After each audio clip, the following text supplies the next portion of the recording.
Nifty 50 on 4th of February on 15 minute chart time period. तो आज market open होती है 25,675 के लेवल पे, 25,675 के लेवल पे ओपन होती है और 15 मिनट पे अपने एक हाई बनाने की कोशिश करते हैं 75,787 का। और उसके बाद आप देखेंगे तो पूरे दिन मार्केट एक रेंज के अंदर हल्का सा डाउन आती है, लगभग यहाँ पे 11:15 11:30 के बजे अपना इंटरडे लो की तरफ जाने की कोशिश करती है, जो बनाती है 25,685 का। उसके बाद फिर एक रिकवरी, हल्की सी एक डाउन साइड और फिर रिकवरी, और आखिरी में अगर आप देखेंगे तो 2:45 से लेकर 3:15 तक एक मार्केट में डाउन साइड रहती है और मार्केट 25,739 के आसपास क्लोजिंग दे देती है, जो कि कल के लेवल से हल्की सी पॉजिटिव रहती है। तो अगर आप देखेंगे मार्केट के अंदर ना एक स्ट्रेंथ थी और ना ही आज कोई गिरावट थी। इसका मेन रीज़न ये कह सकता हूँ मैं, जैसे कि रिलायंस को आज पूरे दिन देखेंगे तो आज रिलायंस अप था, क्योंकि रिलायंस एक हाई वेटेज है। अगर आप देखेंगे तो ICICI बैंक को भी आज ऊपर रख रखा था, जिसे वो भी हाई वेटेज है। बट जितने अगर मैं आपको पाँचों IT के स्टॉक बताऊँ ना, जैसे कि TCS, Infosys, Wipro, HCL tech और टाटा टेक महिंद्रा, इन पाँचों स्टॉकों को आज काफ़ी डाउन किया गया। इन्फोसिस 7% डाउन था, TCS भी 4 to 5% के आसपास डाउन था। तो मतलब, और जो इन पाँचों का वेटेज है ना निफ्टी के अंदर, वो अप्रोक्स 10 to 11% है। तो आज इस स्टॉक या मतलब निफ्टी 50 के अंदर एक काफ़ी भारी गिरावट होनी चाहिए थी, जो कि मुझे नज़र नहीं आई। तो मे बी आने वाले टाइम में आपको हल्की सी डाउन साइड दिखे। आज निफ्टी को एक बैलेंस करने की कोशिश की गई है, जिसमें रिलायंस को अप रखा गया और ICICI बैंक को, और जो बाकी अडानी के जो स्टॉक थे थोड़े बहुत। और आज आप देखेंगे ट्रेंट और जोमेटो भी ऊपर की तरफ थे। अब मैं आपको डेली टाइम फ्रेम पे दिखाता हूँ कि स्टॉक कैसा, मतलब कैसी कैंडल दिख रही है। जैसे कि आप देख सकते हैं, ट्रेड डील के बाद मार्केट एक गैप अप ओपन होती है। आज इस गैप में से हल्की सी फिलिंग की गई है, एक आधी और कैंडल ग्रीन सी बन के, ये लगभग, ये अगर आपको लेवल बता तो 25,461 के लेवल को फिल करके मार्केट फिर एक ऊपर ट्रेजेक्टरी में जाना चाहिए। तो आने वाले टाइम के लिए ये मेरा इसमें प्रेडिक्शन है। और मैं आपको कुछ रिजल्ट डिस्कस करना चाहता हूँ फर्स्ट ऑफ ऑल। तो जो मैं पहले आप लोगों से जो रिजल्ट डिस्कस करना चाहता हूँ ना, वो है टाटा पावर।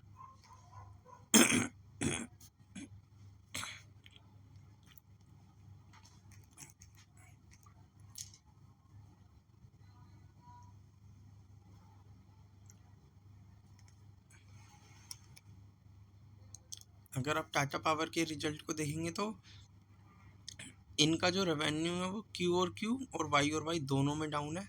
अगर हम देखें कि दिसंबर 2024 में 15,391 करोड़ के रेवेन्यू थे, और जो कि इस बार 13,948 करोड़ के ही रह गए हैं। मार्जिन्स में हल्का सा इम्प्रूवमेंट है। Q मार्जिन 1% बढ़े हैं और Y 2% बढ़े हुए हैं।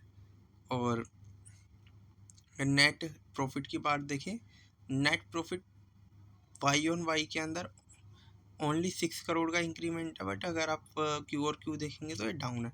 अब चलते हैं इसके चार्ट पैटर्न पे। अगर हम टाटा पावर के चार्ट पैटर्न को देखने चले,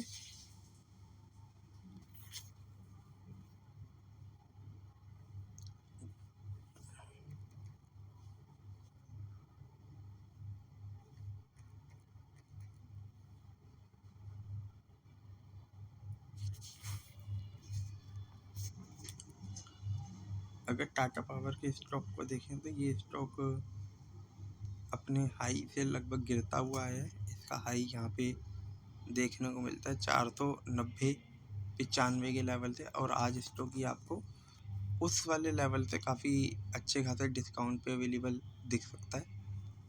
अगर इसको यहाँ से ले पिक करते हैं तो ये स्टॉक अभी 20-25% डिस्काउंट पे अवेलेबल है,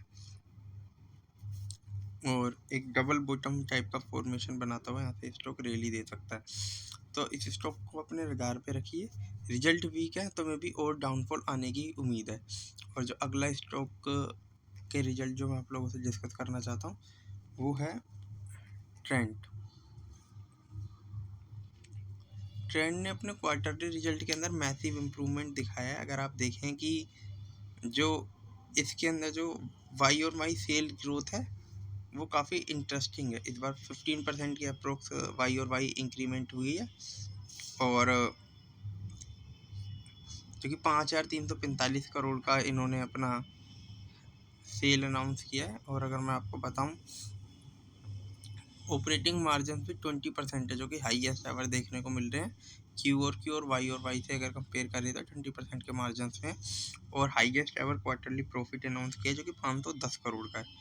बट अगर मैं आपको इसका चार्ट पैटर्न दिखाऊं ना, जब मैं पिछली बार स्टॉक के रिजल्ट डिस्कस कर रहा था ना, तब ये स्टॉक है ना अच्छा खासा डाउन आ गया था रिजल्ट के बाद। अगर मैं आपको दिखाता हूँ,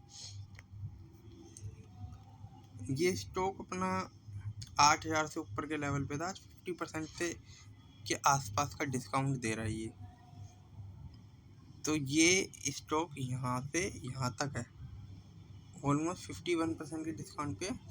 पिछले क्वार्टर के जब रिजल्ट आए थे ना, तब ये स्टॉक यहाँ पे ट्रेड कर रहा था लगभग समवेयर इस लेवल पे 47 से 48। तो अब इसके अंदर एक वैल्यू देखने को मिल रही है, तो इस स्टॉक को फिर से लोग पिक कर रहे हैं। अब तक अगर आप देखेंगे तो अपने काफ़ी मेजर सपोर्ट पे खड़ा हुआ है यहाँ पे। अगर ये 4,000 का लेवल टूटता है तो स्टॉक सीधा 3,000 के लेवल पे आ जाएगा। तो इसीलिए इस स्टॉक को आपको रडार पे रखना चाहिए। रिजल्ट अच्छे हैं तो एक अपसाइड की उम्मीद की जा सकती है। और जो अगला स्टॉक मैं आप लोगों से डिस्कस करना चाहता हूँ वो है मेटल और माइनिंग से रिलेटेड, ये संदूर मैग्नीशियम आयरन रोड। अगर आप ये देखेंगे तो इस कंपनी ने भी जो अपने रेवेन्यू 1,209 करोड़ के अनाउंस करे हैं, जो कि वाई और वाई काफ़ी स्ट्रॉन्ग दिख रहे हैं। वाई और वाई इसके अंदर इंक्रीमेंट हुआ है 27% का। और अगर मैं आपको इसके मार्जिन दिखाऊं तो मार्जिन के अंदर हल्की सी कमी है 1% की, वाई क्यू और वाई 4% की। और अगर मैं आपको इसका नेट प्रॉफिट दिखाऊं, नेट प्रॉफिट भी देखिए 116 करोड़ का आया है इस बार, जबकि पिछले क्वार्टर के अंदर 139 था, और पिछले वाई में 137 था। तो मतलब कि नेट प्रॉफिटेबिलिटी हैम्पर हुई है। बट अगर मैं इसका रेवेन्यू के लिए जाऊँ तो रेवेन्यू वाई तो बढ़ी है, बट क्यू डाउन है। तो मे बी ये स्टॉक कल आपको डाउन देखने को मिल सकता है। अगर मैं आपको दिखाऊं तो जैसे कि अब मैं इसका आपको चार्ट पैटर्न दिखाता हूँ। आज वैसे इंट्राडे के अंदर ये स्टॉक अच्छा चल रहा था, अपसाइड के लिए था, ठीक है।